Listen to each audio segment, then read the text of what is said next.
بسم اللہ الرحمن الرحیم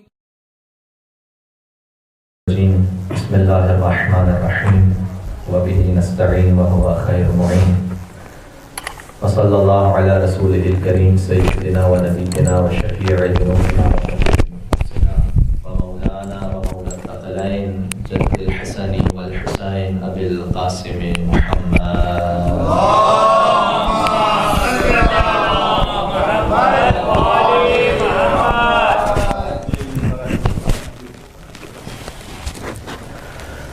صلی اللہ علیہ وعلی آلہ الطیبین الطاہرین المعصومین المظلومین سیما بقیت اللہ فی الارضین روحی وارواح العالمین لتراب مختمہ الفدا الذین اذهب اللہ عنہم الرس وطہرہم تطہیرا صلی علی محمد آل محمد واللعنة الدائمة على أعدائهم أجمعين. دعاء امام زمانہ صلی اللہ تعالی فرجہ الشریف. بسم اللہ الرحمن الرحیم. اللہم کل ولیک الحجة ابن الحسن صلواتك عليه وعلى آبائه في هذه الساعة وفي كل ساعة وليا وقائدا وناصرا ودليلا وعينا حتى تسكنه أرضك طوعا وتمتعه فيها طويلا.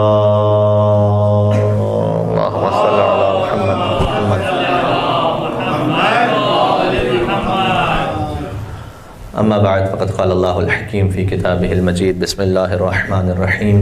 ان اول بیت وضع للناس للذی ببکۃ مبارکا وہدی للعالمین فیہ آیات بینات مقام ابراہیم فمن دخلہ کان آمنا. صلوات علی محمد وآل محمد.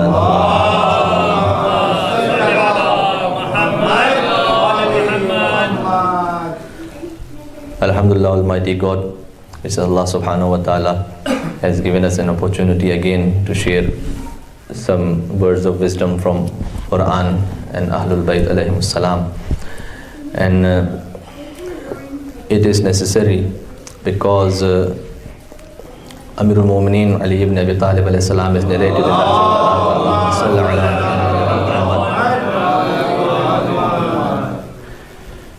it is necessary to be in touch with the message of Quran and Ahlul Bayt, as Ali alayhi salam said in Nahjul Balagha, Inna hadhihi al-qulub tamal kama tamallu al-abdan. Minds get tired just like bodies. Minds also get tired, and if our mind get tired, we usually go to outing or go hang around or watch a movie. Amirul Mu'minin alayhi salatu salam said, Inna hadhihi al-qulub tamal kama tamallu al-abdan فَابْتَغُوا لَهَا طَرَائِفَ الْحِكَمِ. If your mind gets tired, invigorate it with the sober advice. So this weekly dose, it can fortifies us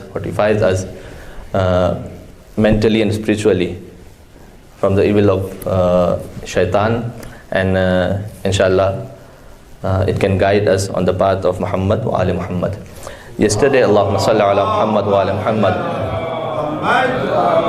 Yesterday was the 25th day of Zilqa'dah, and which is also known as the day of Dahwul Arz. When we talk about Dahwul Arz, there are 4 questions to be answered. And in our English lecture, inshallah, we'll try to cover it. The first and the most important question, what does Dahwul Arz mean? Secondly, why it is so significant in our Sharia. Third question is, what are the amals and deeds we have been recommended to do on the day of the Dahwul Ars. And last but not the least, is there any connection and relation between the day of the Dahwul Ars and love of Ahlul Bayt alayhimus salam? Is there any link between them or not? The third one is not very important, or should I say not very relevant at the moment, the amal of Dahwul Ars, because the day is already past. Yesterday was a day of Dahwul Ars, and you must have received an email from PSV about fasting. Fasting was the most important amal on Dahwul Ars. And if you have read this mail, read that mail, and I'm saying this because generally people, when they say the subject of the email, they actually don't read it, and without reading they delete it. Okay, we only read the mail from the community, which has more spice on it and a bit of salt in it, and the rumors, and we generally don't read it, but we enjoy it and forward it to as many contexts in our list as possible. Amirul Mu'minin, there's a beautiful saying in Nahjul Balagha. He said that La marhaban bi wujuhin la tura illa inda kulli sawatin. Curse on those faces which cannot be seen only but on the occasion of evilness. Okay, you cannot find them in namaz, you cannot find them in majlis, you can they are not doing anything socially to uplift for the upliftment of the community, but when there is a fitna and fasad, you will see them in the front row. So if you read that mail, fasting was the most important amal on Dahwul Ars. First question, what does Dahwul Ars mean? What is Dahwul Ars? Dahw is an Arabic word. It is an Arabic word which means to expand. And here is it referring to the expansion of the earth. Dahwul Ars, the expansion of the earth. We have an hadith from our fifth Imam, Imam al-Baqir alayhi salatu wassalam. Allahumma salli ala Muhammad wa ala Muhammad. In Al-Kafi, Kitab Al-Kafi, he narrated, Lamma arad Allah an yakhluq al-ardh, when Allah subhanahu wa ta'ala intended to create the earth. Amar al-riyah fazarabna wajh al-ma, he commanded the winds to blow over the surface of water. So here the assumption is that the globe at some time was full of water. It was a water world, and Allah subhanahu wa ta'ala commanded the winds to blow over the surface of water. Then Imam alayhi salam describes the whole process, and he said that the whole waves of winds gathered at the place where the Kaaba is presently located. ثُمَّ دَحَلْ أَرْض مِنْ تَحْتِهِ, then Allah subhanahu wa ta'ala spread out the earth and from underneath the Kaaba. And then he quoted the ayah, إِنَّ أَوَّلَ بَيْتٍ وُضِعَ لِلنَّاسِ, Surah Ali Imran, chapter Ali Imran, verse number 190. إِنَّ أَوَّلَ بَيْتٍ وُضِعَ لِلنَّاسِ لَلَّذِي بِبَكَّةَ مُبَارَكًا وَهُدًى لِلْعَالَمِينَ. Indeed, the first house of worship which was created for men was in Makkah. Mubarakan, it was blessed. Hudal lil alamin, it was guidance for the whole universe. Fihi ayatun bayyinat, in it there was a clear sign. There are clear signs. Maqam Ibrahim, the place of standing of Hazrat Ibrahim alayhi salam. Faman dakhalahu kana amina. Then ayah continues, walillahi ala nas hajjul bayt man istata'a ilayhi sabila. So and this is a thing which we are not seeing only in our ahadith, but the scientific community also agrees upon it. In fact, in 2008, the Australian scientists, there was a team of Australian scientists, and they actually developed the computer model of the globe, the computer model of history of the earth, and the geological and geographical model. And they discovered that about 2.5 billion years ago, our total globe was covered with water. Only 2% was a dry surface.